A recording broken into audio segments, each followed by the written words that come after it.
안녕하십니까. 법률정보쇼 신유진 변호사입니다. 일전에 학교폭력 사안에 대해서 설명을 해드렸었는데요. 많은 분들이 추가적인 문의가 있으셔서 이번 시간은 그에 이어서 학교폭력 사안에 대해서 설명을 해드리려고 합니다. 학교폭력, 도대체 왜, 무엇이 고민일까요? 우선 사연을 남겨주신 분의 고민을 들어보도록 할게요. 우리 아이는 중학교 2학년 남학생 K군입니다. 학교에서 우리 아이가 여름방학 시작 전에 친구인 M군을 발로 찼다고 해서 학폭위가 열렸고, 학폭위 조치로 1호 서면 사과, 2호 보복 금지, 6호 출석 정지 5일이 나왔습니다.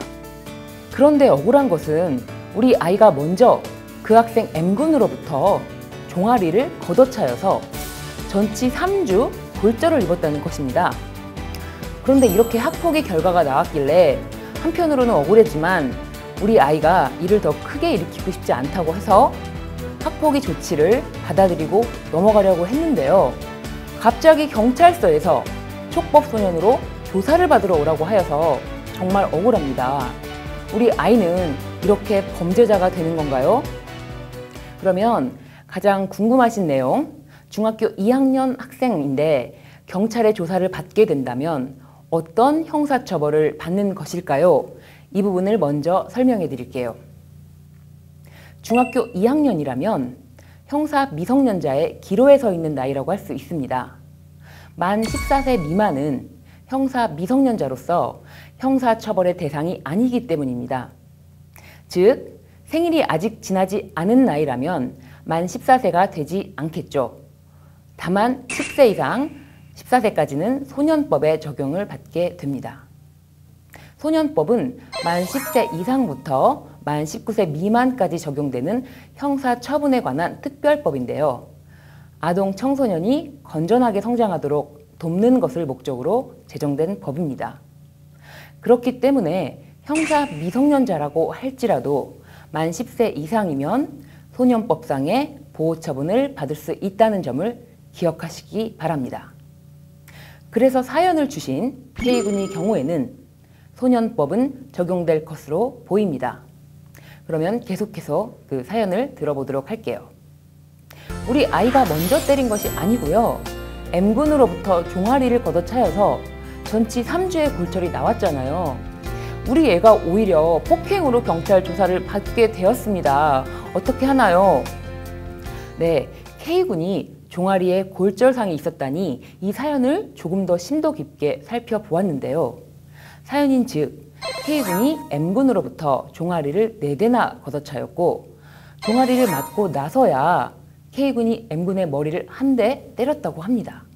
그런데 여기서 그쳤으면 참 좋았을 텐데 K군은 다음날 아침에도 다리가 너무 뻐근하고 아프니까 막 화가 나고 억울한데 누구한테 말도 못했던 거죠. 혼자서 끙끙 앓고 학교를 갔더니 M군이 신나게 놀고 있는 모습을 본 거죠.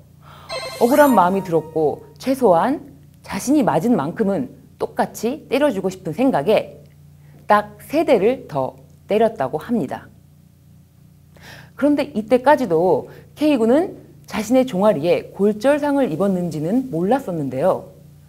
며칠이 지나도록 계속 아프길래 K군은 어머니께 넘어졌다고 말씀드리고 병원에 가서 진단을 해보니 종아리뼈가 골절되었다는 사실을 알게 된 것입니다. 그럼에도 K군은 M군을 학교폭력으로 신고하지는 않았고, 다만 학교에 K군도 다쳤다는 사실을 알리고 진단서를 제출하였다고 합니다. 그렇다면 K군과 M군이 쌍방폭행으로 서로 합의가 될 만도 했을 텐데요. 아마 K군의 종아리뼈가 골절된 사실은 학폭위에서 제대로 논의되지 않았고, 학교폭력으로 신고한 피해 학생 M군의 입장으로만 학폭위에서 사안 조사가 되면서 K군에게 1호, 2호, 6호 출석 정지 5일이 나왔다고 보여집니다. 문제는 아직 M군의 부모님이 이 상황을 정확하게 파악하시지 못한 것 같은데요. 이런 경우에는 N군과 K군 모두 쌍방 폭행이 되고 무엇보다 골절이 있었기 때문에 M군의 경우에는 상해의 책임까지 질 수도 있게 되겠습니다. 여러분, 그렇다면 이 경우 가장 현명하게 해결할 수 있는 방법이 없을까요? 이 사연을 접한 여러분들은 어떻게 생각하시나요? 그렇다면 이 사건에서 누군가 처벌을 받는 것이 너무나 안타까운 일이 될 것 같아서 제가 직접 M군의 어머니께 연락을 드려서 이러한 자초지정을 설명드렸습니다. 그랬더니 M군의 어머니는 깜짝 놀라시면서 K군의 종아리가 골절된 사실을 전혀 모르고 계시는 것이었습니다. 이 사건에서는 M군의 어머니가 전후 사정을 모르고 정말 잘못을 했다고 결국 K군에 대한 고소를 취소하셨습니다. 여러분, 폭행죄는 반의사 불벌죄입니다. 피해자의 의사에 반해서는 처벌할 수 없는 범죄라는 것입니다.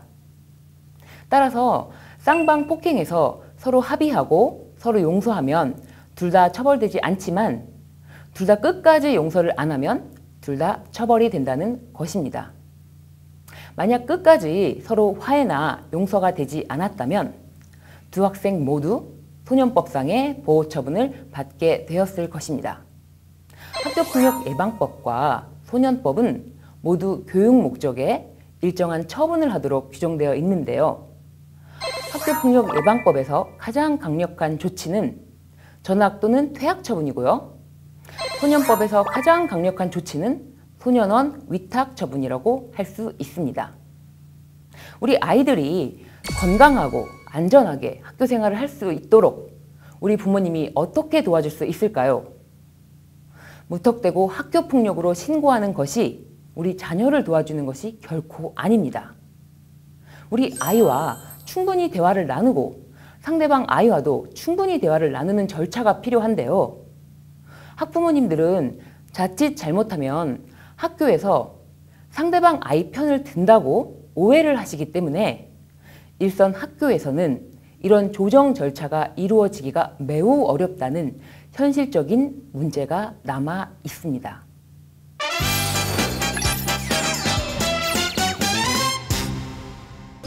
이번 주제, 우리 아이가 학교폭력으로 피해나 가해를 입은 경우의 키포인트. 우리 부모님들, 내 아이 문제라면 덮어놓고 상대방 아이에게 강력한 처벌만을 원하지 마시고 아이의 입장에서 가장 좋은 해결 방법이 무엇인지 고민해 보시라는 것입니다. 우선 내 아이와 상대방 아이 둘 다의 입장을 모두 들어보실 수 있도록 조정과 중재 전문가인 변호사를 만나서 상담을 받으시거나 최소한 학교에서의 조정 절차에 성실하게 임해주시는 것이 내 아이의 건강한 학교 생활을 도와주는 가장 현명한 해결 방법이라는 점 잊지 마시길 바랍니다. 이상 우리 아이들이 안전하고 건강하게 학교 생활할 수 있도록 도와주실 때 꼭 필요한 학교폭력으로 인한 형사처분이 어떻게 되는지에 대한 내용을 전해드렸습니다. 지금까지 법률정보쇼 신유진 변호사였습니다. 감사합니다.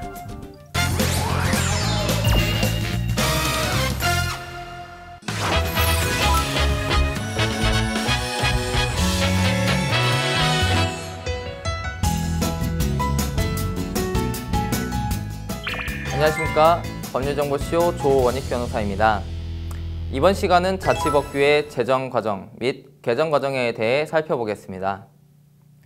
먼저 지자체장이 발의하는 조례에 대해 살펴보겠습니다.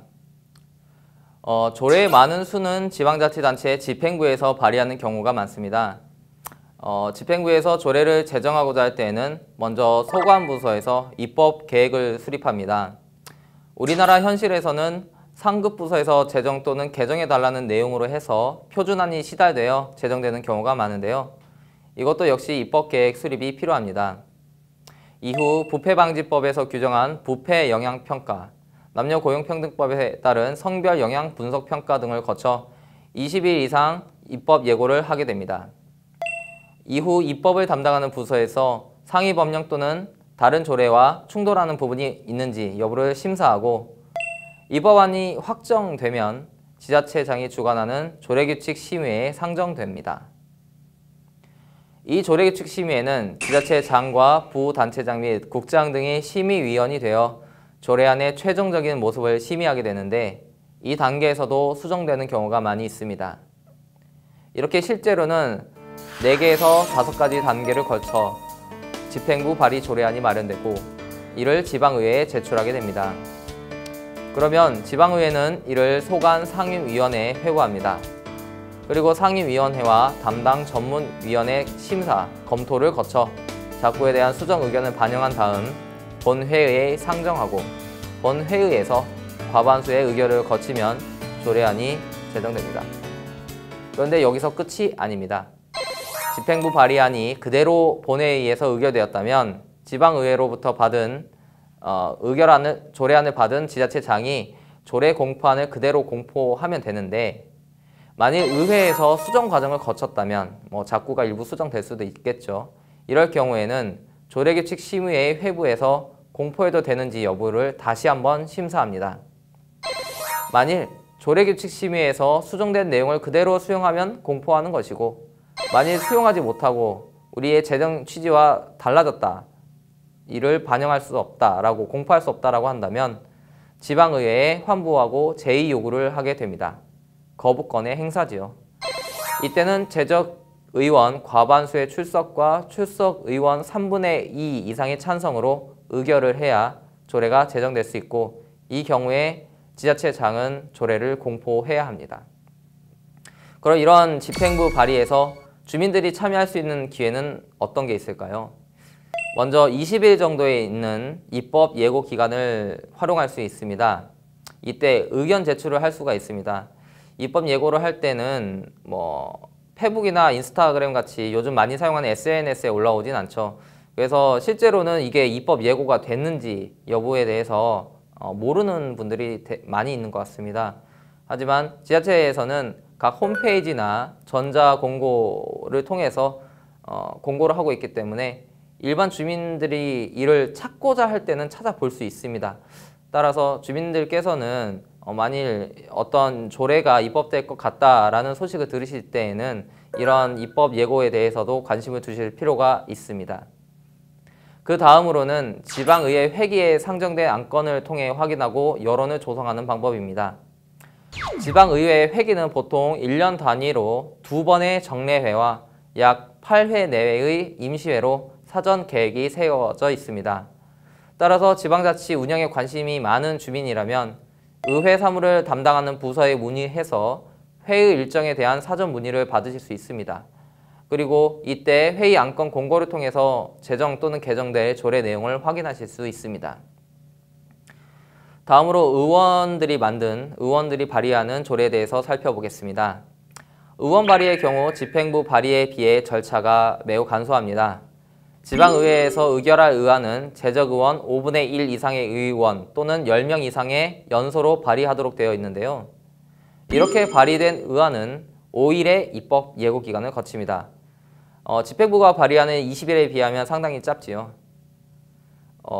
그 이후에 상임위원회에 회부되고 전문위원회 검토와 상임위원회의 의결을 거쳐 본회의에 상정한 이후에 본회의 의결을 통해 제정됩니다.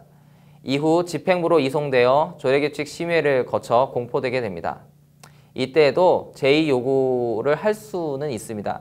하지만 실제로는 정치적인 이유 때문에 제의 요구가 이루어지는 경우는 드뭅니다. 그럼 주민들은 의원 발의 과정에서는 어떻게 참여할 수 있을까요? 일단은 입법 예고 기간이 상당히 짧기 때문에 참여가 제한되는 부분이 있다고 생각할 수 있습니다. 그러나 이는 의원 자체가 대의기관으로서 주민들의 의사를 반영해서 입법 활동을 한다는 제도적인 전제가 깔려있기 때문입니다.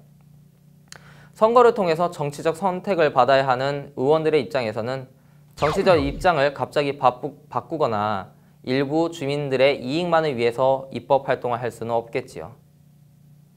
만일 원치 않는 조례 입법 또는 개정이 있을 경우엔 집행부에 거부권 행사를 요청할 수도 있고 또 여론 조성을 통해서 의원들의 입법 활동이 잘못되었다고 지적할 수도 있겠습니다. 또 의원, 집행부만이 아니라 주민들이 직접 조례 제정을 청구할 수도 있습니다.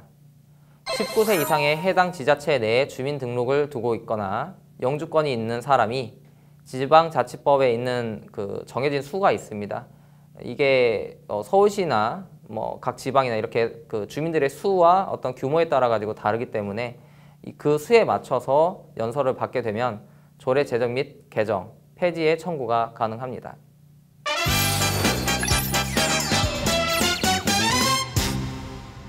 네, 이번 시간 자치법규의 제정 및 개정 과정에 대해 살펴보았는데요.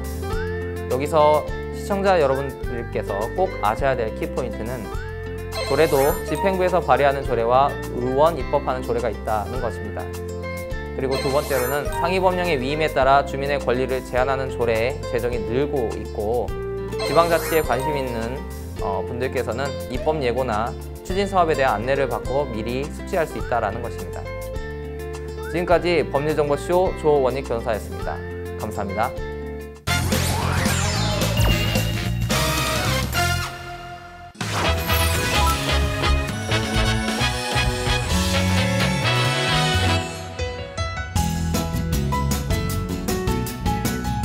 안녕하세요. 법률정보쇼 곽난주 변호사입니다. 오늘은 피의자 신상 공개에 대해서 살펴보겠습니다. 여론의 관심이 집중되는 중한 범죄의 피의자가 검거되었을 경우에 어떤 피의자는 얼굴을 가리고 신상도 공개되지 않은 채 언론에 보도되지요. 그런데 반대로 어떤 피의자는 얼굴은 물론이고 이름이나 개인 신상 정보가 모두 공개되는 경우가 있습니다. 도대체 무엇을 기준으로 이렇게 달리 취급받게 되는 걸까요? 우리가 일상생활에서 무심코 지나치는 이런 현상도 모두 법의 근거를 두고 있습니다. 우리 법 중에는 살인, 강도, 죄질이 특히 불량한 성범죄, 조직폭력배 등 특정한 강력범죄를 저지른 사람에 대한 특례를 규정한 특정 강력범죄의 처벌에 관한 특례법이 있습니다. 이 법 제8조의 2에 피의자의 신상 공개에 대한 내용이 규정되어 있는데요. 제1조에는 수사기관은 다음 각 호의 요건을 모두 갖춘 특정 강력범죄 사건의 피의자의 얼굴, 성명 및 나이 등 신상에 관한 정보를 공개할 수 있다고 하면서 구체적인 요건으로 제1호는 범행 수단이 잔인하고 중대한 피해가 발생한 특정 강력범죄 사건일 것. 제2호는 피의자가 그 죄를 범하였다고 믿을 만한 충분한 증거가 있을 것. 제3호는 국민의 알 권리 보장, 피의자의 재범 방지 및 범죄 예방 등 오로지 공공의 이익을 위하여 필요할 것. 그리고 제4호는 피의자가 청소년에 해당하지 아니할 것이라고 규정하고 있습니다. 또한 제2조는 피의자의 인권을 고려해서 신중하게 결정하고 남용해서는 안 된다고 적혀 있습니다. 이 법 규정에 따라서 경찰에서는 각 경찰서별로 신상정보 공개심의위원회를 구성해서 각 사건별로 공개 여부를 결정하고 있는데요. 문제는 국민들이 보기에는 유사한 사건임에도 불구하고 각 경찰서별로 공개 여부에 대해서 다른 결정이 나온다는 데 있습니다. 일례로 강남역 화장실에서 20대 여성이 정신질환 전력이 있는 피의자에게 의해 살해당한 사건이 있었지요. 그리고 그 무렵 수락산을 등산 중이던 중년 여성이 역시 정신질환 전력이 있는 피의자에 의해 살해당하는 사건이 발생했었습니다. 그런데 강남역 사건의 피의자에 대해서는 신상을 공개하지 않았고 수락산에서 발생한 사건의 피의자에 대해서는 신상을 공개했습니다. 도대체 무슨 차이 때문일까요? 일단은 법에 규정되어 있는 용어 자체가 추상적이기 때문에 그 해석에서 견해 차이가 나타날 수 있고 또 위원들의 가치관에 따라서 다른 결론을 주장할 수 있습니다. 예를 들자면 공개 여부에 대한 판단 요건 중에 피의자의 재범 방지라는 표현이 있는데요. 피의자의 신상을 공개해서 사회적으로 낙인을 찍고 또 앞으로 이런 죄를 지으면 이렇게 신상이 공개돼서 본인은 물론 가족까지 사회에서 매장당하게 될 것이라는 강력한 경고를 하는 것이 과연 재범을 방지하는 데 도움이 될까요? 아니면 신상을 공개하지 않고 수감 생활을 통해 잘 교화시켜서 다시 건강한 사회 구성원이 되도록 하는 것이 재범 방지에 도움이 될까요? 결국 이 문제는 죄를 지은 흉악범의 얼굴을 공개하는 것이 타당한가라는 차원에서 단순하게 접근했지만 실제는 교정제도의 목적이 무엇이고 과연 교도소가 재범 방지에 도움이 되는가 하는 논쟁으로까지 연결되는 복잡한 사안임을 알 수 있습니다. 과거에는 우리 사회가 피의자의 인권이라는 측면에 관심이 없었지요. 죄를 지었으면 스스로 인간으로서 존중받기를 포기한 것이기 때문에 그 죄로 인한 사회적 비난과 불명예를 모두 감수하는 것이 마땅하다고 생각했었습니다. 그래서 강력범죄의 경우에는 피의자의 신상이 모두 공개되었었죠. 그러나 그 후 인권위원회의 시정 권고에 따라서 한동안은 신상을 공개하지 않다가 2010년 4월에 피의자의 인권과 국민의 알 권리를 절충하는 내용으로 특정 강력범죄의 처벌에 관한 법률에 신상 공개에 관한 규정을 신설한 것입니다. 결국은 피의자의 권리인 무죄 추정의 원칙과 또 국민의 알 권리가 서로 조화될 수 있도록 현행법상의 신상 공개 판단 기준을 구체적이고 명확한 내용으로 개정을 해서 비교적 일관된 결론이 나올 수 있도록 해야 한다는 것이 전문가들의 의견입니다.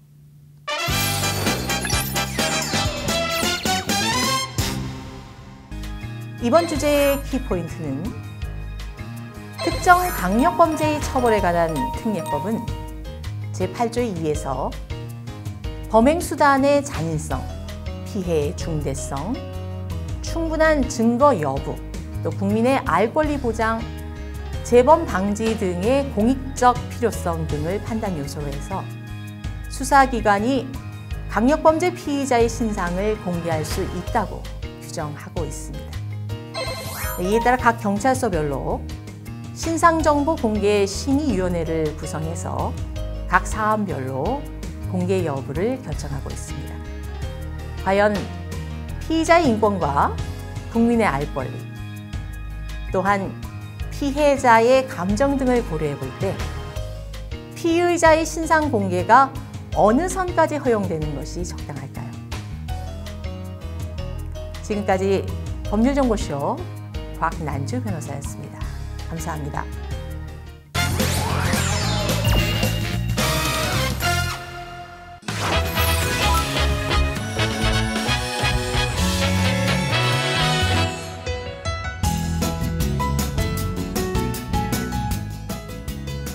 안녕하십니까. 법률정보쇼 오성환 변호사입니다.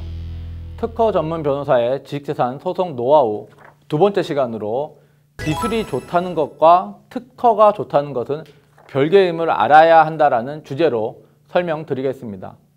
흔히들 자신들의 기술이 엄청 뛰어난 기술이고 좋은 기술이라고 많은 중소기업 관계자들을 만나면 이야기를 합니다. 저는 로펌에서 근무를 하거나 특허청에서 근무할 당시 정말 많은 중소기업들을 만났고 그들이 가지고 있는 기술을 정말 많이 보았습니다. 그런데 이 기술들을 면밀히 살펴보면 이들이 하는 이야기가 과장된 것이 아니라 정말 대단한 것이구나 라고 깨달은 경우가 굉장히 많았습니다. 이들이 수년 동안 이 기술만을 연구했고 그래서 굉장히 뛰어난 기술들을 보유하고 있는 경우가 굉장히 많았습니다. 정말 이와 같은 기술을 어떻게 만들어냈지 정말 대단하다. 근데 왜 사람들이 몰라주고 이렇게 투자를 안 할까? 나라도 투자를 해야겠다라는 생각을 하는 경우가 굉장히 많았습니다. 그래서 저는 이 회사들을 굉장히 유심 있게 지켜봤고 이 회사들이 정말 대박이 나는지 정말 궁금해서 몇 년 동안 지켜보았습니다. 그러나 몇 년 후에 이 회사들을 찾아가서 살펴보면 이 대단한 기술을 가지고 많은 이윤을 창출하지 못하는 경우가 굉장히 많았고요. 또 상당수는 대부분이 또 망하는 경우도 굉장히 많았습니다. 즉, 우리나라 사람들은 기술을 개발하는 데는 굉장한 재능을 가지고 있습니다. 그러나 이 회사들이 가지고 있는 이 기술을 가지고 성공을 하는 확률은 10%도 되지 않는 것 같습니다. 자, 이들이 가장 많이 하는 실수는 자신들의 기술이 좋다는 것과 자신들이 가지고 있는 특허가 좋다는 것을 혼동한다는 것입니다. 자신들이 가지고 있는 기술은 수년, 수십 년 동안 연구한 것이기 때문에 좋은 기술일 확률이 높습니다.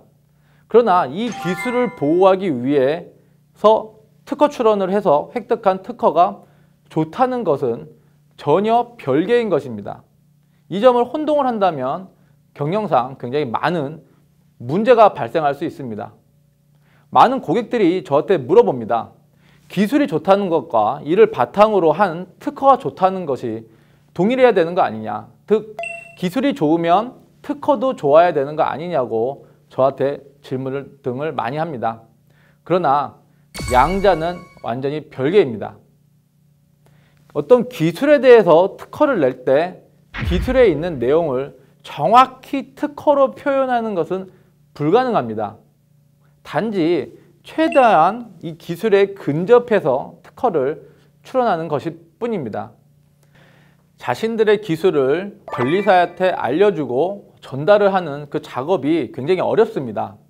자신들이 수년 동안, 수십 년 동안 연구한 이 기술 내용을 몇 시간 만에 변리사나 변호사한테 설명하는 것은 간단한 문제가 아닙니다. 만약 전달하는 과정에서 제대로 전달이 되지 않았다면 이 특허는 이 기술과는 전혀 다른 특허가 되는 것입니다. 그리고 심사 과정에서 심사관이 심사를 하다가 거절 이유 통지를 하게 되는데 가끔은 잘못된 거절 이유 통지를 하는 경우 등이 있습니다. 이때 심사관이 잘못된 거절 이유 통지를 했는데 이에 대응해서 변리사가 대응을 제대로 하지 못한다면 이 또한 기술과는 전혀 다른 특허가 되게 만드는 것입니다. 특허는 아주 섬세합니다. 불필요한 단어 하나, 잘못 이해된 문구 하나라도 이 특허에 포함이 된다면 회피 설계의 여지를 줘서 얼마든지 회피 설계가 가능해집니다. 이 특허는 무용지물이 되고 마는 것입니다. 자신의 기술을 지키기 위해서는 자신의 기술을 정확하게 표현한 특허를 가지고 있어야 하며 이 특허도 한 건 가지고는 부족하고 자신의 기술을 충분히 지킬 수 있는 다수의 특허를 가지고 있어야 됩니다. 즉, 자신의 기술과 동일한 다수의 특허를 보유하고 있을 때만 자신의 기술을 지킬 수 있는 것입니다.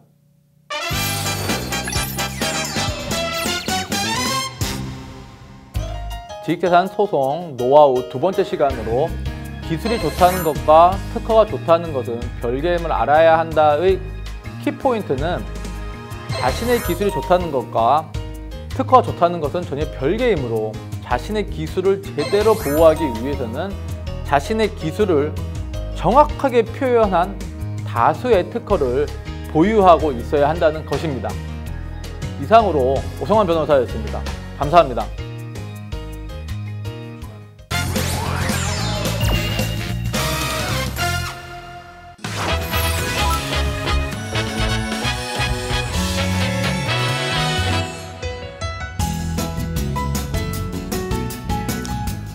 안녕하세요. 법률정보쇼 최광석 변호사입니다. 오늘은 임차권 등기의 중요성이라고 하는 이야기를 좀 해보겠습니다.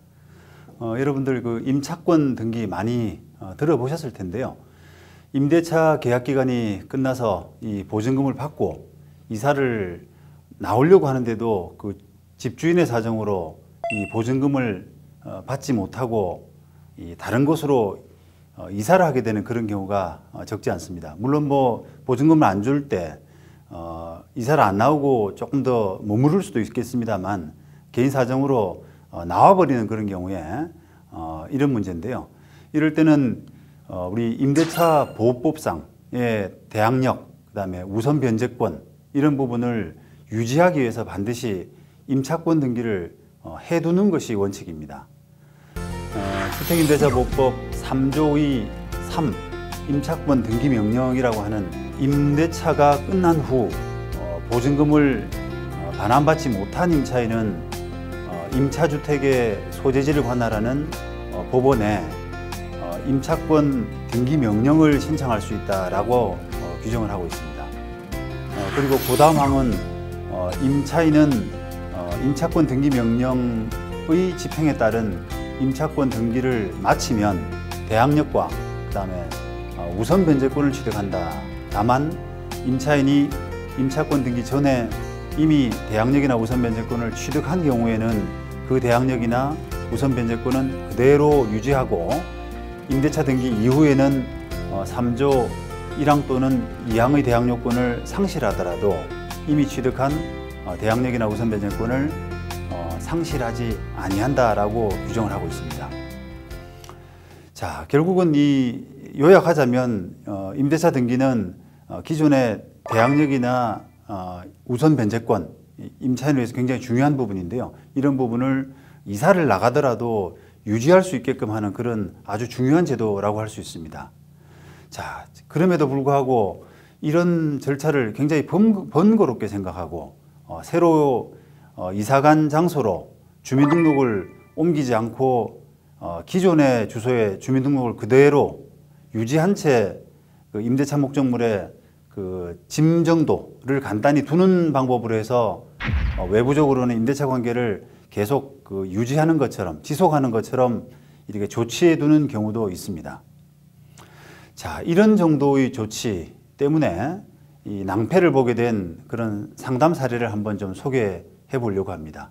의외로 참 이런 경우가 많은데요. 원칙은 이사를 나가면 그 나간 주소에 우리가 새로운 주소를 주민등록을 옮겨야 되는데 주민등록을 옮길 경우에는 대항력을 상실하게 되는 문제 때문에 그대로 주민등록을 유지해버리고 그 다음에 짐도 좀 두고 이런 방법으로 편법적으로 이렇게 한다는 거죠. 그래서 그런 경우에 낭패를 본 사례를 소개를 한번 해보겠습니다.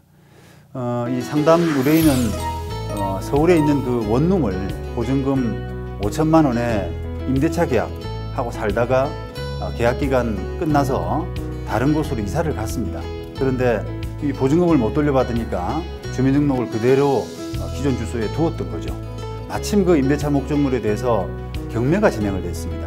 근데 그 진행된 경매 사실을 알지 못했고 보증금을 돌려받기 위해서 가장 중요한 행위라고 할 수 있는 배당 요구라는 행위, 그 부분이 있는데 경매에서 배당 요구를 할 수 있는 그 종기, 배당 요구를 할 수 있는 종기를 정해주게 되는데 그 배당 요구 종기 이내에 필요한 배당 요구를 하지 못했던 겁니다.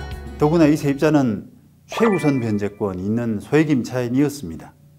그러니까 다시 말하면 우리가 보증금을 돌려받는 데 있어서는 소액 임차인으로서 우선 변제권도 행사할 수 있었고 또 확정일자도 이미 있었기 때문에 보증금을 돌려받는 데는 제대로 된 배당 요구만 했었으면은 충분히 가능했었던 사람이었습니다.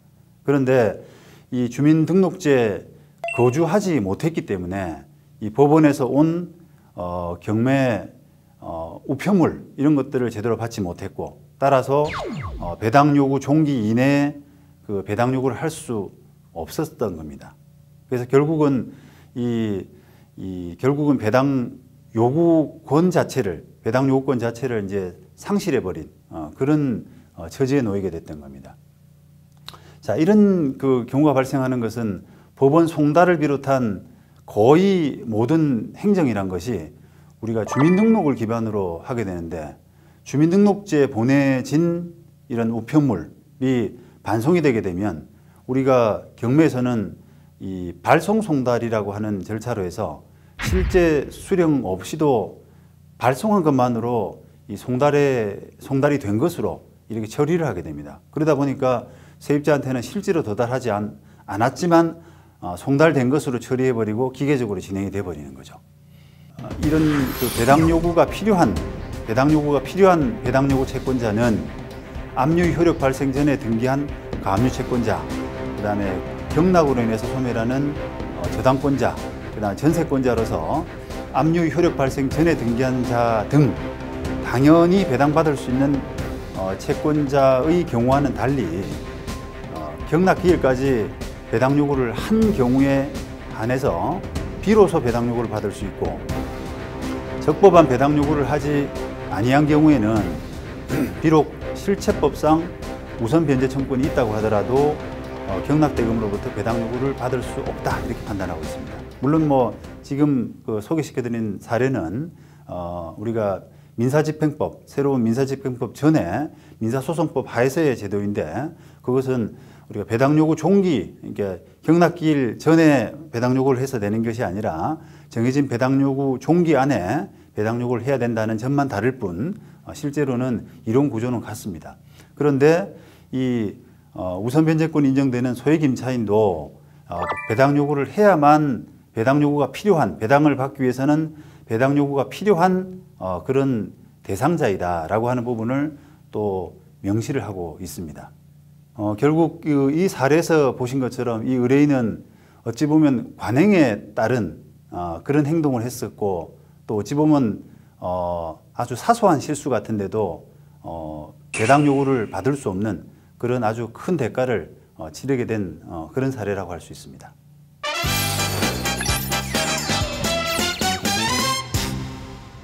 네, 임차권 등기의 중요성이라고 하는 이번 주제의 키포인트는 임대차가 종료한 이후에 다른 곳으로 이사를 가야 하는 이런 임차인을 위해서는 임차권 등기 명령이라고 하는 절차를 두고 대항력과 우선 변제권을 그대로 유지할 수 있도록 하고 있습니다. 따라서 임차권 등기를 한 다음에 이사 나간 곳으로 주민등록을 옮기는 것이 임차인에게 발생할 수 있는 불이익을 방지할 수 있는 좋은 방법일 수 있습니다. 지금까지 법률정보쇼 최광석 변호사였습니다. 감사합니다.